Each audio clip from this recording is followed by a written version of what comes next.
नमस्ते to all of you. Intro plus academy के इस चैनल पर आपका बहुत बहुत स्वागत है। जैसा कि आप जानते हैं, हम यहाँ आपको नित्य प्रति अंग्रेजी भाषा से रिलेटेड जो विभिन्न प्रकार के एक्सप्रेशन है उससे आपको अवगत कराते रहते हैं। ये जो एक्सप्रेशन यहाँ पे बताए जाते हैं आपको, वो सबसे ज़्यादा आपको उपयोग में आएंगे कॉम्प्रिहेंशन को समझने के लिए। इसके साथ आपका कम्युनिकेशन स्किल्स को इन्हेंस करेगा। SSC, CGL, banking, PO, BPSC, UPPCS या जितने भी एग्जाम होते हैं जिनके अंदर कॉम्प्रिहेंशन वाला पार्ट पूछा जाता है, उसके अंदर synonyms, anti synonyms, fill in the blanks वाले जितने भी क्वेश्चंस होते हैं उस सब के लिए ये उपयोगी है। इन सब का सोर्स हमने न्यूज़पेपर से या करंट में जो ट्रेंडिंग सब्जेक्ट थीम्स चल रहे हैं उन थीम्स को लेके हमने उनमें से पिकअप किए हैं ये एक्सप्रेशन आपको करंट के न्यूज को समझने में भी मदद करेगा। बार बार जब आप इन एक्सप्रेशंस, इन फ्रेजेस के साथ एक्सपोज रहेंगे तो धीरे धीरे आप किसी भी न्यूज को पढ़ेंगे तो उसको आपको बहुत अच्छी अंडरस्टैंडिंग होने लगेगी। इसी के साथ आज का हम ये सेशन चालू करते हैं। इसके अंदर हमारा पहला वाला जो एक्सप्रेशन या अभिव्यक्ति रहेगा वो है सफर ए हीट स्ट्रोक। हीट स्ट्रोक का मतलब होता है कि हीट स्ट्रोक का मतलब है कि लू लगना। जैसे अभी उत्तर भारत के अंदर आपको मालूम है कि गर्मी का बहुत ज्यादा कहर है, दिल्ली से लेके गुजरात तक, इधर एमपी से लेके बंगाल तक। तो टेम्परेचर हमारे यहाँ बहुत ज्यादा हाई रहता है, दिन में हमारा निकलना मुश्किल हो जाता है। Most of the time we stay indoor if you want to be healthy. तो उस सेंस के अंदर हमें ये अगर यूज करना होता है कि मुझे लू लग गई है तो उसके लिए हम इस फ्रेज का यूज करते हैं। लगता हमें ऐसा है कि हम बहुत अच्छा एक्सप्रेशन बना लेते हैं लेकिन जब स्पोकन या कम्युनिकेशन की बात आती है या जहां अपने को कुछ लिखने के लिए बिठा दिया जाता है कि आप इसके ऊपर कुछ लिखिए, तब उस वक्त जाके हमारा पेन अटक जाता है या हमारी जबान अटक जाती है, हमें प्रॉपर वर्ड हमारे दिमाग में स्ट्राइक नहीं हो पाता। इसका साइकोलॉजिकल रीजन ये है कि हमारा जो न्यूरल पाथवेज हैं उनके अंदर वो शब्द है ही नहीं, या है तो भी इतने अव्यवस्थित है कि हम उसको टाइम पे रिकॉल नहीं कर पाते। तो इसका सबसे अच्छा उपाय यह है कि इनको आप पढ़ते रहिए और बार बार पढ़ते रहिए। बार बार पढ़ते रहने से ये आपके दिमाग में फिट हो जाएंगे। जब भी आप इनको वापस रिकॉल करना चाहोगे तो तुरंत आपको वो वर्ड्स हिट मतलब स्ट्राइक कर जाएंगे।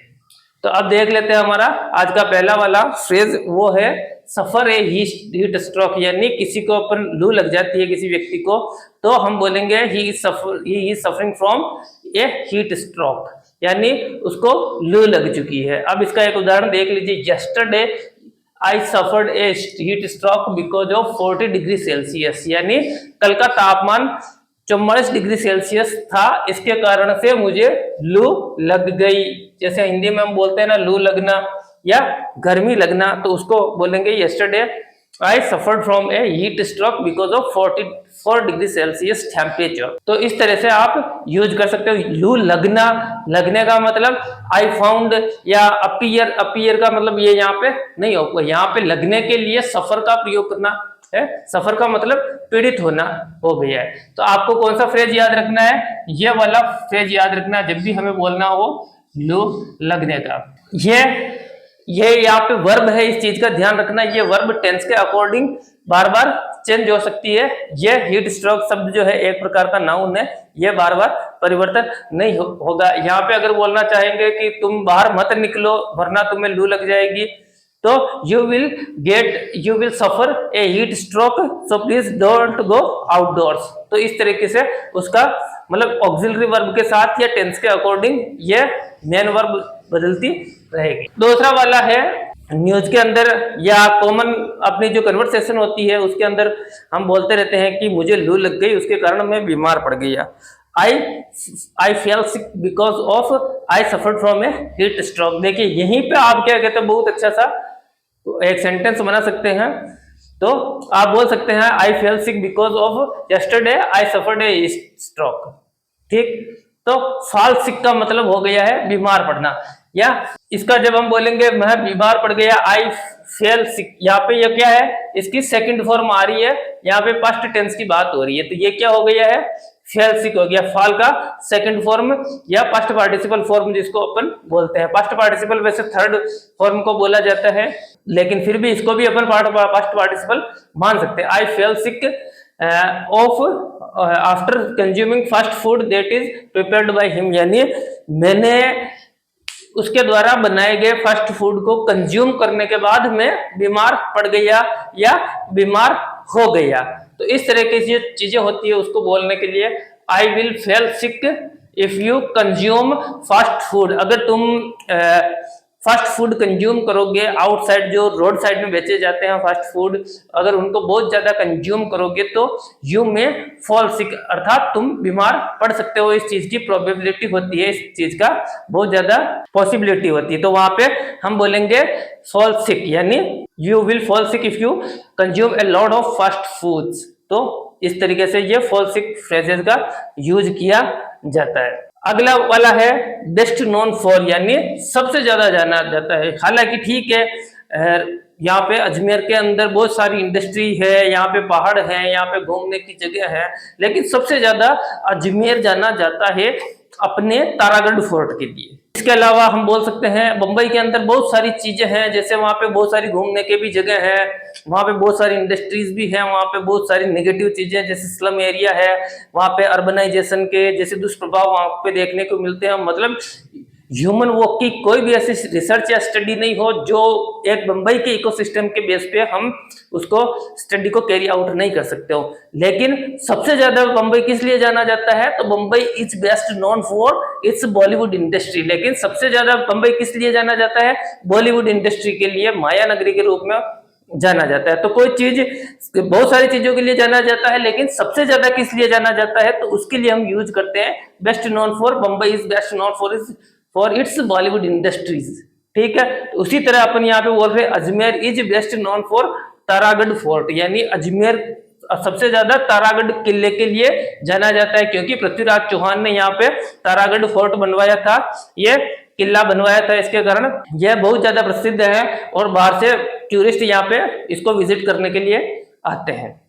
अगला वाला सेंटेंस देखिए, ये थोड़ा स्टैंडर्ड है, जो बुक्स वगैरह के अंदर है, न्यूज़पेपर के अंदर है, या स्टैंडर्ड इंग्लिश के अंदर इस फ्रेज का यूज किया जाता है, हॉस्पिटेबल।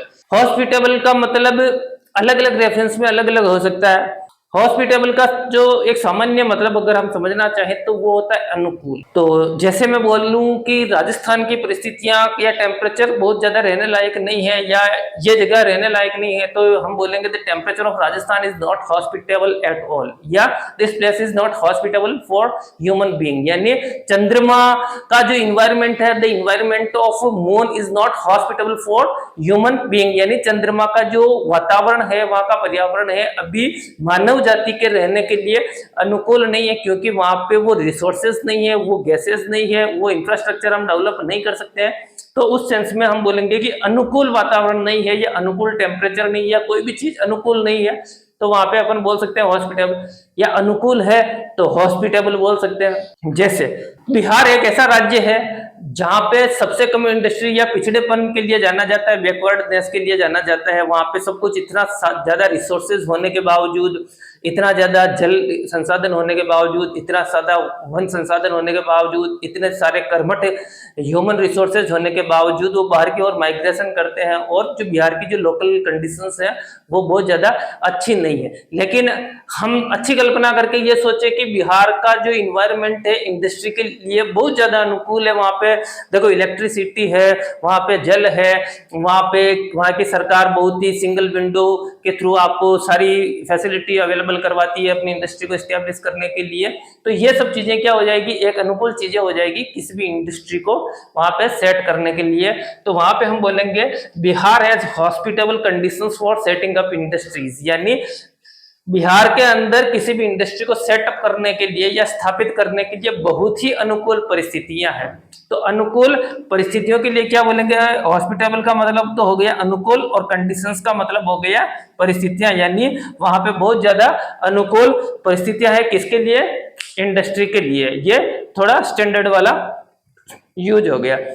चौथा वाला है अपना टेररिज्म से रिलेटेड। आए दिन हम ऐसा सुनते रहते हैं कि उस व्यक्ति को गोली मार दी गई, आतंकवादी को गोली मार दी गई, पाकिस्तान से क्रॉस बॉर्डर फायर हुआ, उसके अंदर हमने वापस गोली मारी और 2 जवान उधर के पाकिस्तान वाले मर गए या हमारे भारत के जवान शहीद हो गए, तो उसके लिए गोली मार देना, मतलब किसी व्यक्ति को हम गोली मारते हैं और उसकी मृत्यु हो जाती है, तो उस चीज को अभिव्यक्त करने के लिए शॉट डेड का प्रयोग करते हैं।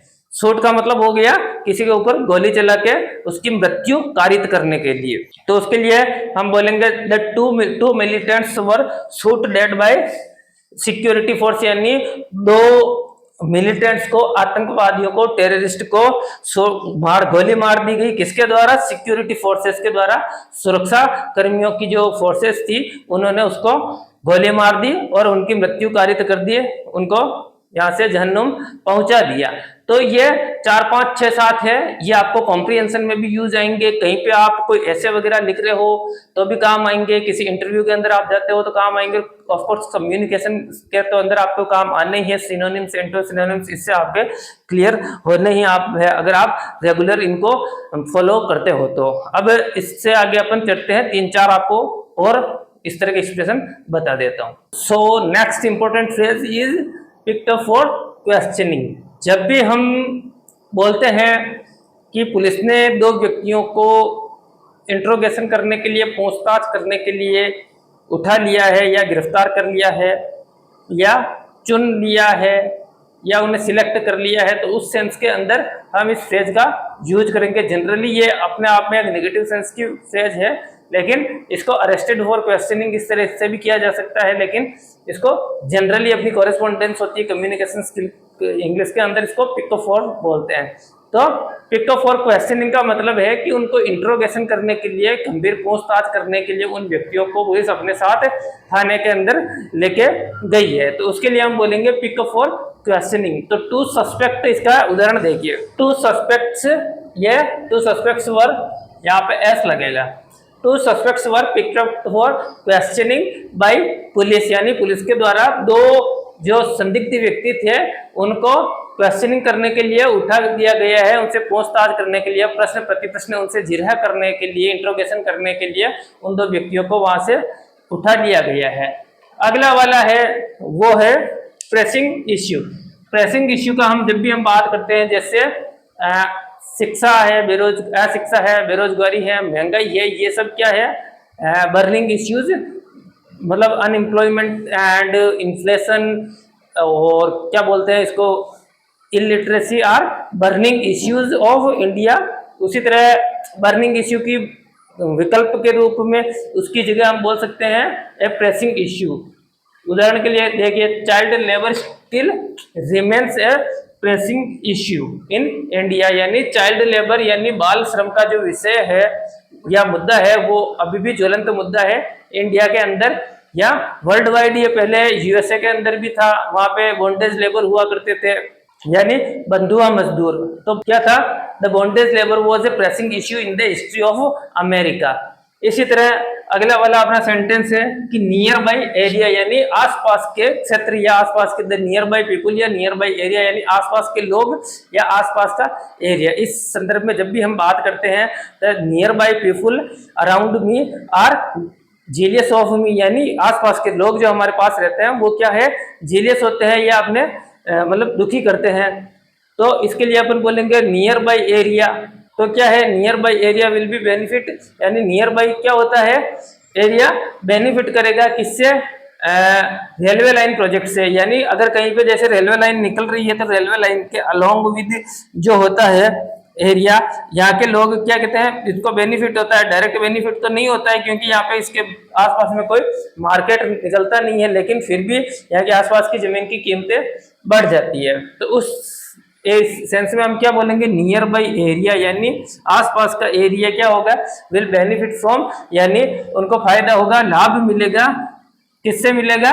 From this railway line project. यानी अगर ये रेलवे लाइन प्रोजेक्ट निकल जाती है, हाईवे लाइन का जो प्रोजेक्ट होता है, राष्ट्रीय राजमार्ग का, नेशनल हाईवे प्रोजेक्ट अगर वहां से निकलता है तो वहां के आसपास के लोगों की जमीन की कीमत बढ़ जाती है। रोड के अलोंग वो किसी भी प्रकार का कोई भी धंधा डालना चाहे या किसी प्रकार का शॉप लगाना चाहे, होटल लगाना चाहे या गैराज लगाना चाहे या ट्रांसपोर्टेशन इंडस्ट्री से जुड़ी हुई किसी भी प्रकार की वहां पे वो दुकान लगाना चाहे तो वो दुकान बड़ी इजीली रन कर सकते हैं, तो वो उस चीज का उन्हें फायदा मिलता है। तो आसपास की चीजों को बोलते हैं नियर बाय, यानी नियर का मतलब होता है आसपास और बाय यानी से लगे हुए, आसपास से लगे हुए एरिया। तो ये आज के 6-7 आपको जो इम्पोर्टेंट थे फ्रेजेज वो आपको बताए हैं। आशा करता हूं कि ये फ्रेजेज आपको बहुत अच्छा काम आएंगे आपके कॉम्प्रिहेंशन के अंदर और कम्युनिकेशन के अंदर। इसी के साथ आज के सेशन से आपसे विदा लेता हूं। अगले सेशन में वापस बहुत ही अच्छे इस तरह के टर्मिनोलॉजी के साथ मिलते हैं। तब तक के लिए धन्यवाद। So please like share and subscribe our channel. Thank you.